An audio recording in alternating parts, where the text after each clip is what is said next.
Di ba pinapalaya si kuya? Wala namang kwenta sa bahay. Wala namang nagagawa. Eh, anak niya yan eh. Gets mo ba? Anak niya yan eh. Gets mo ba? Anak niya yan, pre. Okay. Yun yung difference. Okay. Realm lang irrationality yon. Pero it's not bad. Okay. So ibig sabihin kayo, kailangan talaga nating mamili. Hindi pwede silang pagsamahin in a No. in a conversation, in an argument.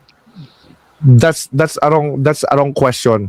Hindi ang question is kailangan natin talagang mamili. Kasi ang logic is may limit. Tama? Kapag na-reach mo yung limit ng logic, you have no choice but yung tinatawag ni Kierkegaard na leap of faith. Then it becomes irrationality. So, the right question is not kailangan natin mamili. That's not a question. Saan ba yung lugar ng logic at saan ba ang lugar ng emotion? Tamang lugar ang aalamin mo, hindi ka mamimili. Tamang lugar, aalamin mo yung tamang lugar. Okay. I hope that makes clear. For example, ito na lang magpapakasal ka, mamimili ka ng asawa, right? Logic ba gagamitin mo doon? Sige nga. Hindi namatay ka kung logic gamitin mo doon. Pagpili ng Bakit asawa? ka mamatay?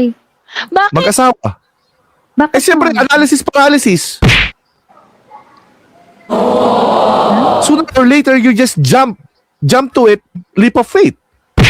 Ah, okay. Hindi, di ba parang doon papasok yung standards? Ha? Standards? Pero yung standard mo is preference mo yun, right? You cannot justify that. Yung standards Paano kung mo yung pagpili standard ng na yun asawa? nagmamanifest dun sa tao na pipiliin mo, kaya mo nga siya pipiliin kasi I agree. But the problem is, yung standard mo mismo is arbitrary. Nakits nyo? Sino may sabi Hindi. yun dapat yung standard? Wala, personal choice. Exactly! Then irrationality, right? There it is!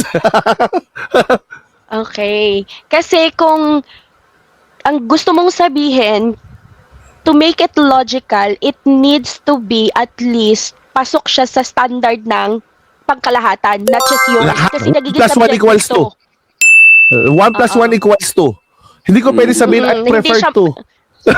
I prefer 2. Yun yung Hindi ko magiging, pwede sabihin yan. okay. Okay, gets ko na. Kasi kung personal mo Oo. siya na preference, subjective na siya. Correct. Okay. Which is fine. There's no problem with it. Let's not demonize the subjectivity. It's still true. Di ba nawawala naman yung standards pagdating sa love? Minsan yung dating ideal mo, tapos yung nakakatuluyan mo, hindi naman siya. Wala sa kanya. May nangyayaring ganun, di ba? Hindi, Kasi nga, hindi na logic yung ginagamit mo. Hindi, ang question lang ng mga Filipino Extreme kanina, mamimili. Mamimili lang naman. So, kasi pwede ka pa rin mali doon sa pinili mo, pero ang nangyayari is na-develop ka na. Pwede mangyari yun. And then you just, katulad ng asawa ko. Katulad ng asawa ko, diba? Logically speaking, kung iniisip niya, oh, ha, this is a good guy. Oh no, you're wrong. This is the worst guy. Ganon, o diba? Ayaw, di ma. Yeah. Lalim ni Jessie, oh. Anong iniisip mo? Hindi, apply natin ngayon to sa real life. Matango ka na lang dyan ngayon, ha? Para ngayon lang kita nakita tumango ng tumango. Yung mga other LS natin, tuloy-tuloy ka. Ngayon, natatameme ka. Oo nga, doon sa ibang LS mo, ang daldal mo eh. Ayaw, di ba? Kasi ito yung mga questions sa utak ko. Dati-dati pa, sobrang dati pa, na walang sumasagot sa akin. Kaya nga ito yung napili kong i-topic. Ayaw, di ba? Actually, yun ang mga gandang topic, yung question mo mismo. Oo. Kasi para may Yung question mo kasagutan. mismo. Oo. Kaya mag-CR lang ako. Kayo muna ha. Kayo na pa ako bangka ng Okay. bangka. Ayaw, di ba? Okay, apply natin ngayon to sa real life scenarios. Yung mga, alam mo yung relatable siya na scenarios. So kasi, kanina pa tayo apply natin sa ganito. So, kunyari sa pamilya, kapag may problema, ano ba, advice na ba kaagad or makikinig ka muna? Sa trabaho, results-driven. So, logic siya. Versus dun sa people-centered decision. So, saan ka lulugar dun?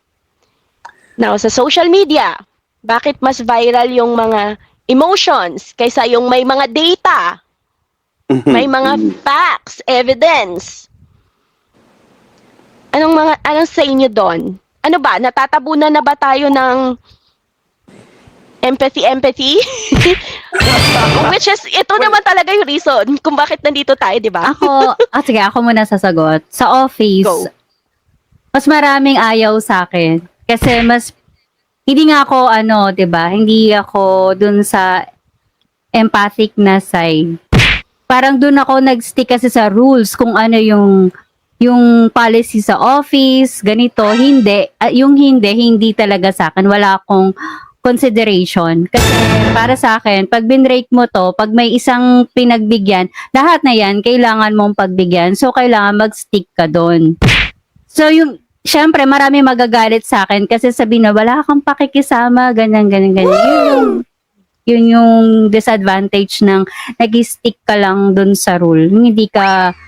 Yung gusto nilang hanapin na dapat may compassion ka. Halimbawa, pag late, kasi naman laging late, paano ka naman paano ka naman maaawa doon? Siguro kung minsang na late, di ba, pwedeng i-consider. Pero yung late na nga, tapos ang aga pang umexit, di ba? Wala akong compassion doon. Update pa. Oo, tapos present sa DTR, umabsent, tapos present sa DTR. Anong compassion ang ibibigay ko doon? Wala. So, magalit na kung sinong magalit, basta wala akong compassion na ibibigay para sa mga ganun. Ako naman, I try to use, when problem is presented, or yun na nga, tulad yan, may mga problema sa ugali, I try to use empathy, or kung hindi man, sympathy, to identify bakit nila inuugali yung ugali nila. Kasi, like, I need to do an RCA before I formulate a solution doon sa problema para at least yung solusyon na ilalatag ko is applicable doon sa taong nagkakaroon ng problema. So, doon ko nagagamit yung pagiging empath. And at the same time, after ko maging empath, kailangan ko na maging logical or bumuo ng logical na steps para ma-solve yung problema. So, I guess yun yung sinasabi ni Kayo kanina na ilugar yung pagiging empath mo. And once na ma-realize mo, okay, kailangan ko nang ihinto yung pagiging empath ko para maging logical na. Yun yung magandang combination ng dalawa. Woo! Yeah. Yung question mo kanina, Jessie, yung sinabi mo kanina, Narinig bakit mo ba? yung sa social media, hindi, habang umiiyak ako, naka-headset ako eh. Ano ka ba? Wireless, bro? Wireless? Wireless. So, sabi mo kanina na yung bakit sa social media is more on the emotional side kaysa sa data, right? But Mas gusto nila ganun? mabilis siyang makahatak ng virality, yung ganun. I'd call that weaponized empathy. Oh. Oy, that should make you famous. Wala ka dyan. Kukuha ka ng basher niyan. Oh. Sa akin kasi ganito. Ganito kasi sa akin. Kasi yung majority naman ng tao, they don't want to solve problems. They just want to be entertained. Of course, doon ka pupunta. Kasi naiintindihan ko rin yun. May mga taong stress na gusto lang nila na parang maging zombie for an hour or 2 hours or 3 hours because it's really difficult na tuloy-tuloy yung solving problem activity mo. Galing ka na sa trabaho, galing ka na sa right? I get that. Mm-mm. Pero yung mga taong Like for example, yung kami, yung problem solving yung ginagawa namin, di ba? Problem solving, analyzing, ganon. Kailangan ng brain power nun eh. Nakakapagod yun. Nakakapagod naman talaga kasi mag-isip. Masisisi mo ba sila? Oh no! Masisisihin ko pa rin sila. Kahit may sisi mo ba sila, sisihin ko pa rin sila. Ayaw, di ma. Kasi ang problema kasi, when it's time to solve problems, you don't know what to do. That's the problem. Exactly. Oo nga. Yun nga. Oo. Pero wala akong issue na sa mga taong gusto ng entertainment. Pero kapag ilalagay nila yung problem solving hat na nila, and then they can actually function, then that's fine with me. There's no problem with that. Wala namang sa social media example, pag nag-browse ka ng FYP mo, hindi naman puro entertainment siguro yung madadaanan mo. Meron naman sigurong madadaanan lang katulad ng impeachment. Siguro madadaanan mo naman yun. Ayaw mo bang isipin yun? Bilang taxpayer? Sa akin lang ha.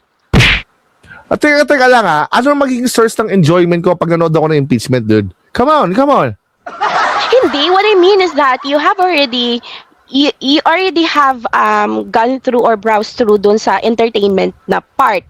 Pero kapag nakabrowse ka ng something na relevant sa society, ang sa akin lang, kailangan mo bang i-skip yun?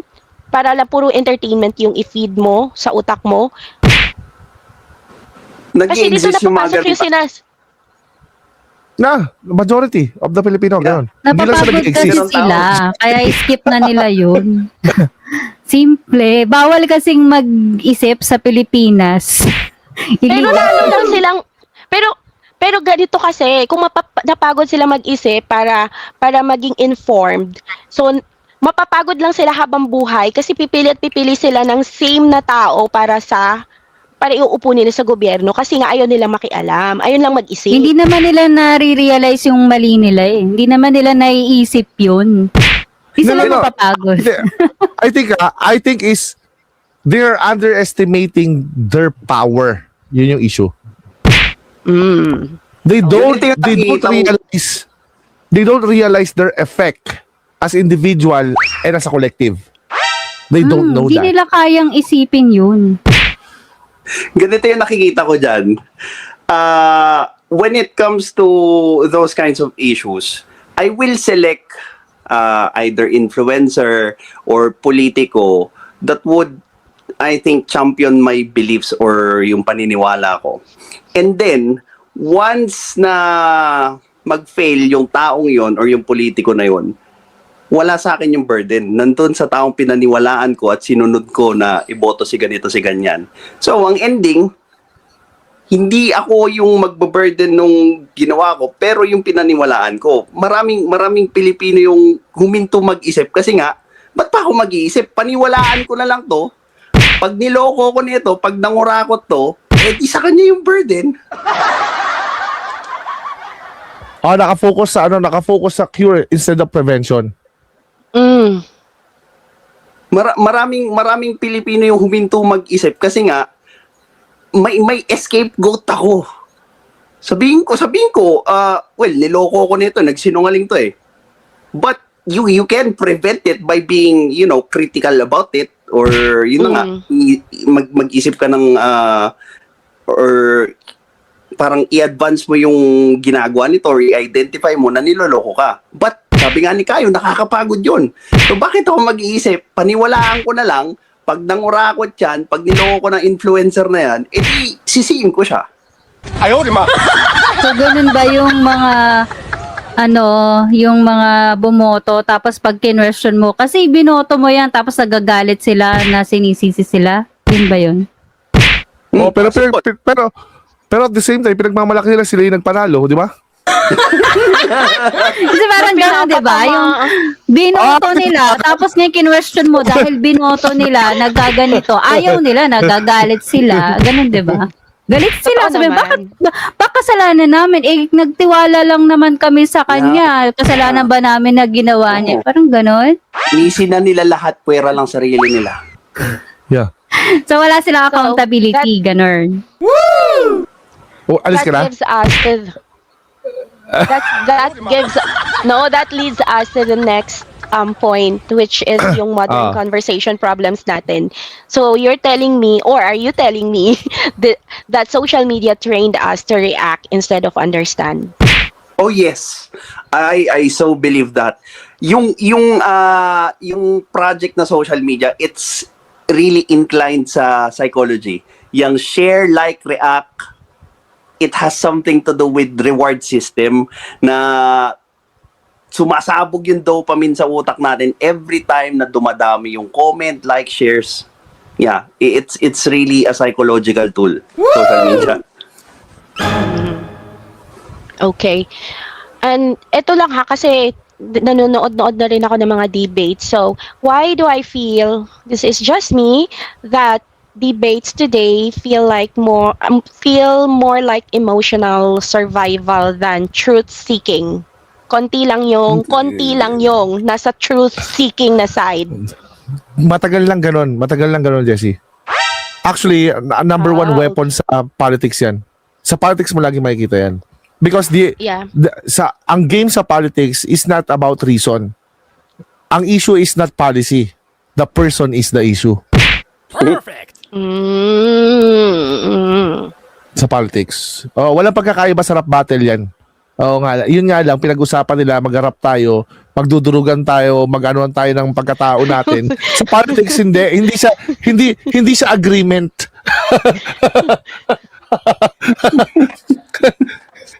hindi siya agreement. No?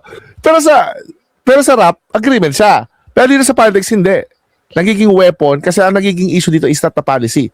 The person now is the issue. Kaya dyan talaga ang ad hominem talaga sa politics talaga lahat.